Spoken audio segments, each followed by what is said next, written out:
Hello fellow Total Warriors, I am Zada and today I'm gonna show you how to deal with the Wood Elves when running up as the Tomb Kings. I had some chat with the lads in the Discord with the community, and they all said like playing against the Wood Elves as the Tomb Kings is quite a tough one.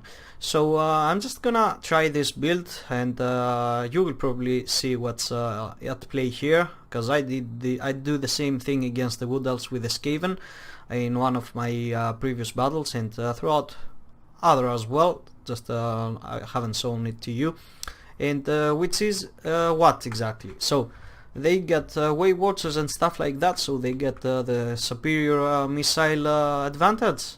Then what should you do? Just bring in bigger and tougher guns, and this is the catapults and the casket of souls. So let's get straight into it. As you can see here, he's got some Sisters of the Thorn, two wave watchers in the front here along with the Glade Lord, the Wild Riders over here, Eternal Guard, some Dryads, more Eternal Guard, and some Stride Dancers in here along with War Dancers. For me, I brought two Casket of Souls. One is on the built-in for Katep and the other one is here, so plenty of magic for me. The power recharge rate and stuff like that. I don't know, perhaps a Hero Titan could fit in there, but if I bring that thing, I won't have room for that numerous infantry which I brought. So over here, Katep, Sandstorm, Arcane Conduit, Usef's Incantation of Desiccation, which is a quite amazing spell, an area effect one. Petra's Incantation of Righteous Meeting, just for that extra damage. The physical protection for this, and yeah, just some passive abilities will be done for that melee attack and melee defense. Resurrection over here, the Curse, yeah, that Covenant of Power for the great increase to power reserves. And yeah, let's see, two Carrions back here, just enough to be maneuverable. In the front I got 3 units of Skeleton Warriors along with 2 Ushabti, which are targeting at the moment the Glade Lord. And over here 1, 2, 3 Tomb Guard, and in the back 2 Spears along with 2 Nehekara Warriors. And over here the Screaming Skull Catapult, Katep, and another Casket of Souls. So he's gonna... I'm immediately starting opening fire into the War Dancer and his quality troops back here, which because these guys are hidden at the moment, I can't see them. Do they get the snipe ability, by the way? If they shoot, they still remain hidden? I don't remember. No. So as soon as these guys start hitting, I'm just gonna change the fire from this War Dancer and start immediately taking out these guys. As you can see, he is trying desperately to take out my Ushabti Great Bows, but this is not the case. As you can see, as soon as I start changing fire, I'm gonna just decimate these archers, and that's the only way to go. They bring in some nasty wave watchers, internal guard, glade guard and stuff like that, then just shoot them with whatever you've got. As you can see, just 2 volleys, and this guy is like down to half health, he only got like 1, and I'm just keep on shooting him with whatever I've got. I just ignore the rest of his troops. That's why I brought Tomb Guard and Nehekara Warriors in order to deal with all these fodder units. I've brought some Spearmen in the back, so that's a no-no for him and his cavalry to go after Katep and stuff like that.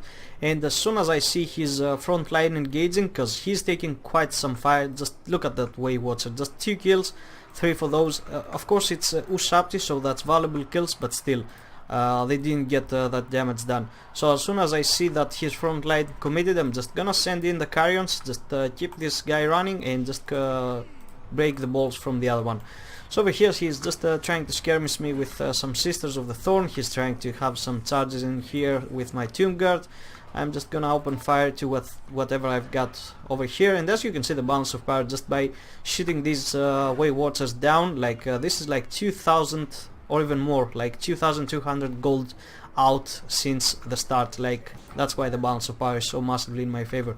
Over here I'm dropping some magic, Usef Incantation, as you can see, melee attack going down. They still got the Shield of Thorns. Okay, he dropped the Curse of Arner onto me, but still, as you can see, I'm just I have so much missile firepower everywhere. Okay, the second unit of Ushabti just died over there due to they were just losing leadership, and yeah, they just wore down. So over here, as you can see, the front line is doing excellent. Like the ones that have been dealt damage, it's only the skeleton warriors. The tomb guard over here is winning by far. The Nehekara are still at full health, as you can see here, even this tomb guard and even these Nehekara warriors. And this left flank has completely broken. He doesn't know what to do with his cavalry. He's trying to, you know, find a gap into my line, but I got everything covered in here. Just a spearman. If he comes after my Ushabti, these guys can brace in for a charge, and these spears can move in just to take him out. He's trying to take these guys away to avoid the fire, but I'm just keep on finding targets for my guys to shoot, like 1, 2, 3 guys, just complete raining fire on top of everything.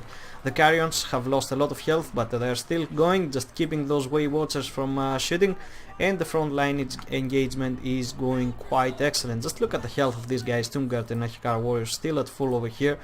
The War Dancer are at full, although still, but yeah, it's just the skeleton warriors are in the front taking all of the damage most likely.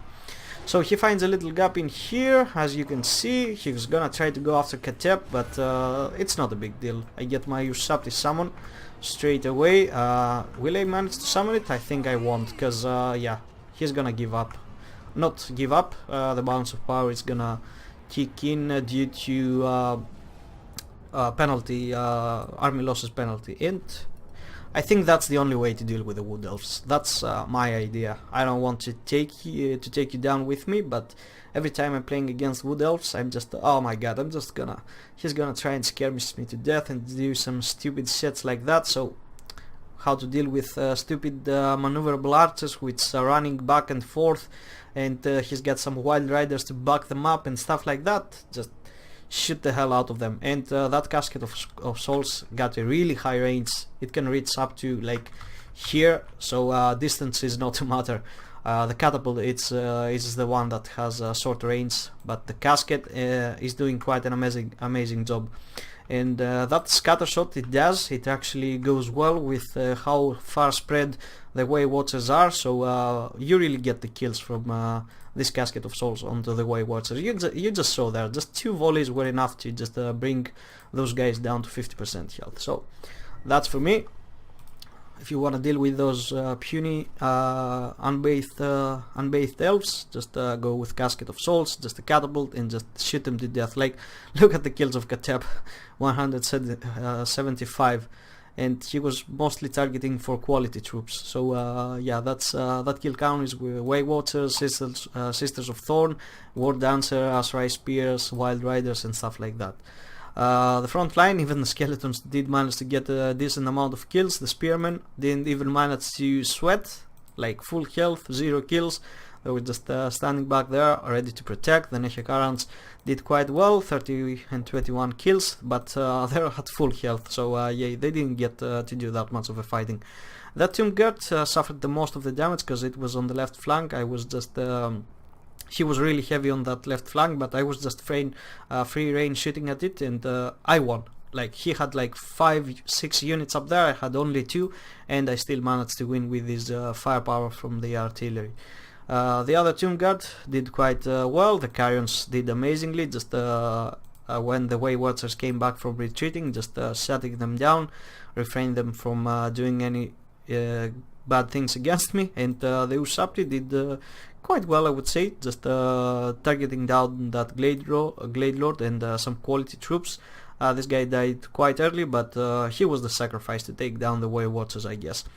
So the Screaming Skull Catapult, 30 kills, quite a nice number, because this guy is not meant to kill boys, it's meant to, or girls for that matter, as you can see. It's meant to just demoralize, so yeah, it still did a good thing. And 78 kills with the other Casket of Souls, but I had plenty of magic along with these 2 things, a lot of power reserves, and with the Arcane Conduit and the recharge, it did quite fantastically. So for my enemy, the Glade Lord didn't do much. Perhaps that Prayer of Nathrama helped a lot, taking down one Ushabti. The Eternal Guard did quite well, I would say, but these kills are mostly against cheap skeleton warriors. The Dryads as well, against cheap skeleton warriors, that's why I got these guys in the front. The War Dancer didn't do much as well. The Asrai Spears completely wasted. And just look at the kills of these guys. These 12 kills are just a placebo one. As if you noticed, if you go back in the video, you're gonna see just when they come back, they're just shooting at some cheap skeleton warriors. So the only thing that they did is like 3 Ushabti, another 5 probably here, and the rest is just skeleton warriors. So these guys were really shut down quite early. And even the Wild Riders and the Sisters of the Thorn, they didn't get to do much of a job because I was just shooting and shooting and shooting and shooting. So that was me, guys. I really hope you enjoyed. Feel free to test this out if you want against the puny Wood Elves, and see you next time.